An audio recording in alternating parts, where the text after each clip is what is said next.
Hello, and welcome back to another episode of Terrestrial Nomad, the podcast. I am currently sitting at mile 1671. I'm 17 miles from the Oregon-California border, and as it would have it, I have lost my California blues. I now have the Oregon hopes. And there's a few things that change that attitude around, which I'll get to. But yeah, I'm excited. I'm actually gonna miss California now. I'm had a last few amazing days in California, and today will be my last day in Oregon. Yeah, I'm pretty excited about it. So let me recap what's been going on. And sorry for having another solo episode and not talking to other people. I've been camping with groups of like 10 and 15, so it would be kind of difficult to record in that scenario or grab one person aside, but that's just me making excuses, so apologize for that.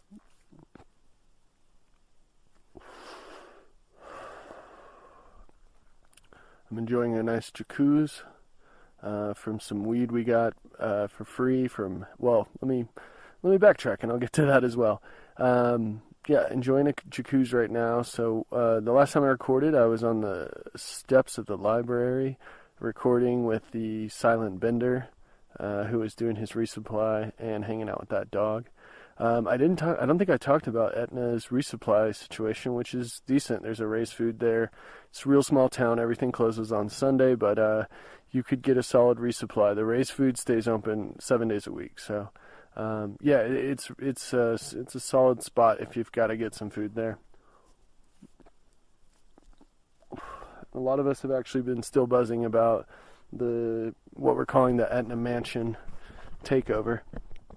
It was just such a fun party and wild group of people, and we're having just a little bit too much fun on trail. So just wanted to mention that. So I left Etna and I got a silent hitch, which was interesting. The guy didn't say a single word to me. Just got in the back of his truck and he started driving up the hill, and it was a little too loud for me to yell into his window. So didn't exchange any words, and just kept checking my phone to make sure we were kind of going the right way, which it seemed like we were. I was getting a hitch up to Etna Summit, where the PCT joins back up the same way you would hitch down. But I didn't come that way since I skipped from Mount Shasta. And yeah, so got a silent hitch. That was kind of interesting, just because there was no words exchanged, and he smiled and waved, and he was an older guy. I don't know if he even spoke or not, but it was kind of cool. First hitchhike that was completely no words exchanged, and he knew where I was going, and he was going that way. So it worked out really well. I was only standing out in front of the main street there for 15 minutes or so. So yeah, it was real nice. Easy hitch out. I only camped 2 miles in that first night. I did not really want to do too much. I was still kind of hungover from the night before, and it was, I think, about 4 days that I hadn't been on trail, maybe 3. So I just wanted to be on trail, but I wasn't ready to start hiking. So camped on this really cool ridge. It was still very smoky.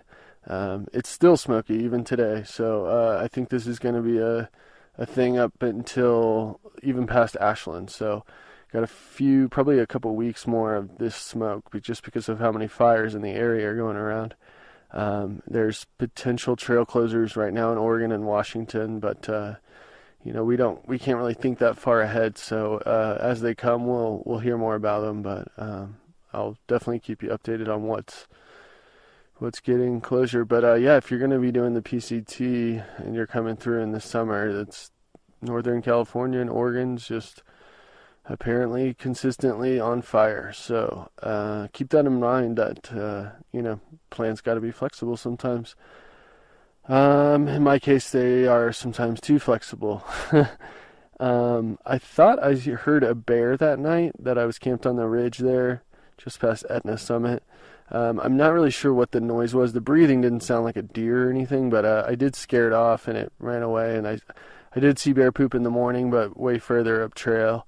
So I don't know if I encountered another bear or not, or if it was just me doing the thing that happens when you're awoken in the middle of the night by a strange noise outside of your tent.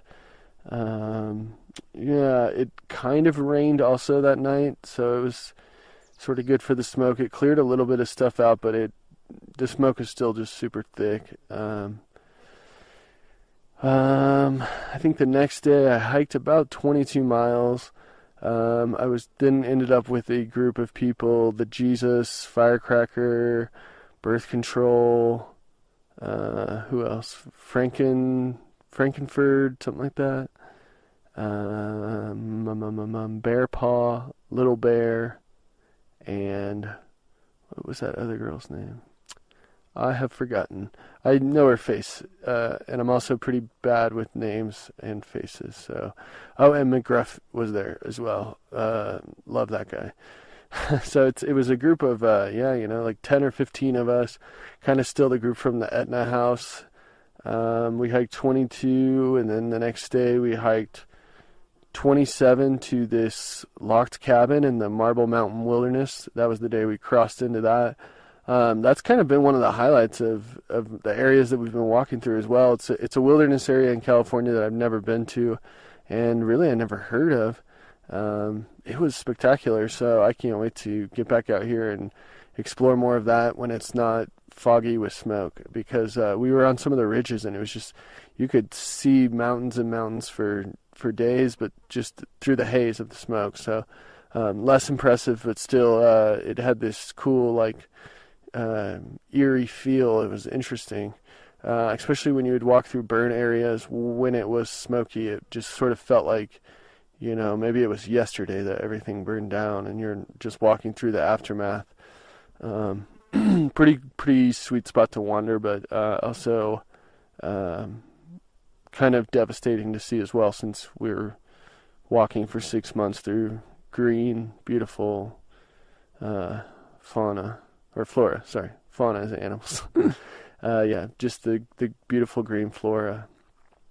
And then a drastic change to just charred black trees with no limbs and not a lot of grass growing or new growth around. So that 27-mile day was pretty good. It set us up to only have to do 6 miles into Seied Valley, which has become one of my favorite trail towns and trail experiences. The Seied store is really badass. One thing you start realizing when you get into that down approach of Seied Valley is that you're in this thing called the state of Jefferson. And I've heard of the state of Jefferson and the movement that they're separatist, and I wasn't really sure exactly what it stood for, and there was all these signs that were saying no monument, and I did a little bit of Wikipediaing, not enough, but we were all loving it, because it felt like, we stepped over the California border into the state of Jefferson. So it felt like we've made some progress, which also borders Northern California and then Southern Oregon. And I think it goes down as far as Sacramento and then north up into Southern Oregon. But I'm not sure what the coordinates or the shape of it is. But anyways, it's a group of people. I guess I'm not going to do it justice. I would ask you to just Wikipedia.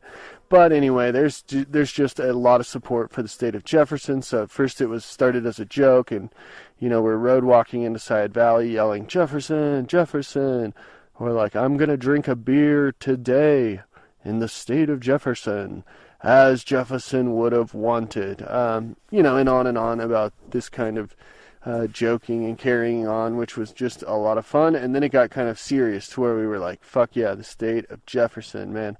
No monument. Let us do what we want. Just kind of, it was great. Apparently everybody grows weed in the state of Jefferson. Everybody is super cool. Seems like every person we came across was just sort of like the dude from Big Lebowski. and just very laid back and smart but cool people. And we actually were, okay, so the store, good resupply, the prices were decent. Post office there. If you need a resupply, it's just as easy to send something, but if you had to buy, it's not so bad. And the store owner, or I shouldn't say owner, but the lady working there was super cool. We smoked a few joints together, kind of inconspicuously, but also sitting outside in front of the porch. So not really, but yeah, she was super cool. Got some prices from her on weed, but didn't really need much because I had resupplied in Shasta at the dispensaries, which were top notch. And yeah, so the store owner was cool, and they're very laid back. And I actually got a State of Jefferson patch to put on my pack and support and represent the state of Jefferson for the rest of my through hike. Yeah, what else was I going to say? Oh, yes, the cafe right next door. It's all in the same little building. There's not much. This is a very tiny town. I think the population is like 500 or 350, I think. It was sub 500. Anyways, the cafe was crazy. The portions were big. This is the infamous 5-pound pancake challenge. It's 5 pancakes, 1 pound each. And it is a monstrous plate of just dough. I don't think you can do a 1 pound pancake right. And they said that only a few people have ever actually done it. Our good buddy Mason Jar, who I've also been calling Moonshine on accident, Mason Jar attempted it, failed gracefully. I think he only ate about half of it, which is still an impressive amount of pancakes. But just in my mind, silly, because it's just like, it's not obtainable. But I think he wanted to do it just to kind of say he did it and, attempted it, which is cool. Yes, so this is Seied Valley Cafe, awesome place, free Wi-Fi, good place to just rest, and they'd let you hang out in front of, sort of on the side, they've got a couple picnic tables for hikers, and there's a bathroom there, and that was kind of where a lot of us would just congregate and hang out. Which was totally tolerated and allowed, and we were respectful of the area as well. So they were kind enough to let us hang out there. I'm saying that because there was a problem at the RV park where the owner he's not hiker friendly. I wouldn't suggest staying there. I wouldn't suggest doing anything there other than raiding the hiker box. And possibly seeing how long you can sit on his grass before he asks you for a $7 day use fee of his RV park. It's ridiculous. The guy is kind of just sort of looking for any way to make money on hikers. I don't think that's his main source of income, so I think he sees us more of a walking commodity than anything else, and a lot of people expressed their distaste for him, his attitude, and sort of how he ran his business as well. I won't say too much negative shit about him, just other than that I was sitting down for no less than 3 minutes and was asked to pay for the day use that I was doing at the time, and I just thought, well, okay, I can't pay to sit anywhere. We're through hikers. We are professional loiterers. We don't even pay to camp. We didn't pay for a permit. We don't pay to sleep places. We do sometimes, but that's when it has a roof and a sink and they're doing our laundry.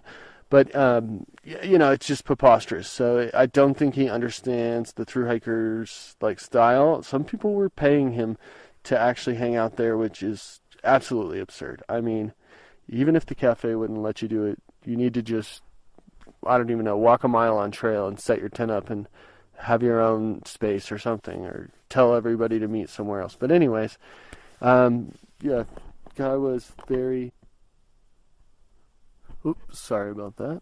I just had a interruption from a passing through hiker, and I was not able to continue talking out of fear for, I don't know, embarrassment or something. I still haven't really gotten over that whole thing. So it was actually Toast, who had been hiking with us from very long ago. Fuck, how long? I feel like it was like Wrightwood the last time I saw her. But they skipped up from the Sierras, came back down, and now she's hiking up to Ashland and heading north. So she's actually going to be a part of our bubble now, which is cool. That makes me feel like, someone that I've hiked with a long time ago is still kind of at my pace. Clutch is still around. I just saw he just passed before I started recording, and Oso's still with me. So that group has still been with me too, which has been nice to have those familiar faces around. But that being said, I do enjoy the new bubble. I apologize for stopping and starting back, so let me try to get back to where I was. The guy had asked the guy at the RV park had asked for my day use fee for just sitting there for about 4 minutes. So I kind of just got away, and I was going to say some snarky stuff, but I just decided that since I had raided the hiker box that I should just walk away and not, I have no problem. So I just walked away and went back to the store and hung out. And we were hanging out in front of the store, or on the side of the store, just drinking a few beers and hanging out. And this guy pulls up and he says, hey, you guys should go over to my friend's house. He has a really nice lawn and a place to stay, and you can bring your beers and meat, and he's got a real nice barbecue, so you can cook up any meat you want. And everybody was kind of like, well, that sounds cool. Like, wow, that's cool, but, who are you, or where's your friend? And that guy gets back in his car and says later and see you guys. And then about a half hour later, a guy shows up in a car, a Subaru with a trailer, and says, gets out and looks around and says, hey, any of you guys Chill Hard Tribe members? And I looked around and I was like, oh shit, I'm the only one. So I was like, oh, I'm Chill Hard member. I think I might even thrown the name drop of founding member down. But yeah, I told him that I was Chill Hard Tribe and told him who was up ahead, and he was like, yeah, all those guys stayed with me about a week ago. He's like, you guys should come to my house. He's like, I got margaritas and I got weed and a nice lawn if you want to, camp there or hang out. And we were all for it, and he lived on the same road as the detour that we were taking. His name was Ed, and his neighbor, Kelly. Ed and Kelly were just two of the best trail angels we've ever come across. They're not listed in any book. They're not really publicized in anything. I think they kind of want to stay low key. I believe they told us last year they only had 3 hikers. This year, we're the second group they've hosted. The first group was the Chill Hard Tribe. So I don't know if it's just like the type of people that they're into, but they're really cool people. They have a sweet little 6-7 acre plot of land where they've got a few neighbors, and they all sort of just live on this little piece of land, and it was amazing. In the great state of Jefferson, they had a nice little garden patch, as we were calling it, a little weed field. We took a tour of that. It was quite amazing. That was pretty great. That would have been 2 days ago now from my recording. And that night they cooked us up a big dinner that was farm fresh to the table. It was just absolutely amazing. There was this cucumber, tomato, zucchini, or lemon cucumber. What else was in there? I don't know. Anyway, it was a ridiculous salad. Quinoa salad. There was corn, potatoes, and then there was hot dogs. So we were all just super excited to have these nice green vegetables in our body, and loving the food. And everybody had bought beers at the store. We did a beer run, and it was just a really great experience. And before bed, Ed's telling us, like, I can do some coffee in the morning, and maybe we can have the leftovers from dinner, and then we can go from there for the day. And we all were like, wow, cool, coffee in the morning. Like, this is just turning out to be such an amazing day. And we all camped there, cowboy camped, and on the beautiful lawn, and we were served coffee and the leftovers in the morning, and then we went on a midday beer run, and we were going to get beers for the lake, that the swimming hole that was about 5 or 6 miles up. Ed was going to give us a ride. We were going to skip a little section of the climb out of Seied Valley, and we were going to swim there, and then the plan was we were going to come back to the house. But as we were hanging out, there was a lot of weed getting passed around, quite a few beers getting drunk before noon, so motivations were fleeting, and a lack of ambition was in the air. But positivity and smiles at an all-time high. So, it was a good situation. Everyone was happy to be there and happy to be in it. And then one of our friends, Mason Jar, was kind of helping Kelly in her field and just picking weeds in the pot fields there, and picking weeds and kind of just moving some rocks around and reshaping some of the little flood barriers that have been built with dirt. And he came back and said, hey, Kelly's looking for people to kind of help out and clean up the garden. If you guys are willing to work for weed, she wants some helpers. And there must have been about 8 to 10 of us that all jumped up at the bit and ran over to the patch and just immediately was like, Kelly, tell us what to do, put us to work. And we worked for a solid 3 or 4 hours and had, maybe 10 smoke breaks and a couple beer breaks. And we had a hose that we were just hosing each other off with, and working in the sun. And just, it was really nice to work with our hands and in the grass and dirt and weed these plants and transfer a few and help her with some clones and organizing the place a bit, which was it was pretty satisfying for all of us as hikers too, to just be kind of in the earth and with it. And there's some sort of weird energy around pot plants where it just makes you happy. I don't know what it is. I mean, we were smoking, but we always smoke, so just being in the environment of them, they make you feel so happy and good. And it was a really great experience. And after that was done, we all got about 10 to 12 grams. So, a solid payday. And then Ed, before we left, this was still about 2 p.m., 3 p.m. maybe. And Ed said, hey, do you guys have any dietary restrictions or anything, blah, blah, blah. I'm going to go to the store and make you guys a big dinner. He gave some stuff to Kale, and after going to the store, and Kale and Momo started cooking up a storm. They made shish kebabs with these really nice cuts of meat, pineapple, and onions, and there was potatoes. There was another cucumber salad thing, cucumber, tomato, avocado, something, quinoa salad. And we just feasted like kings for hours, got nice and full, got a few beers in us, and then we went to the swimming hole a few hours later.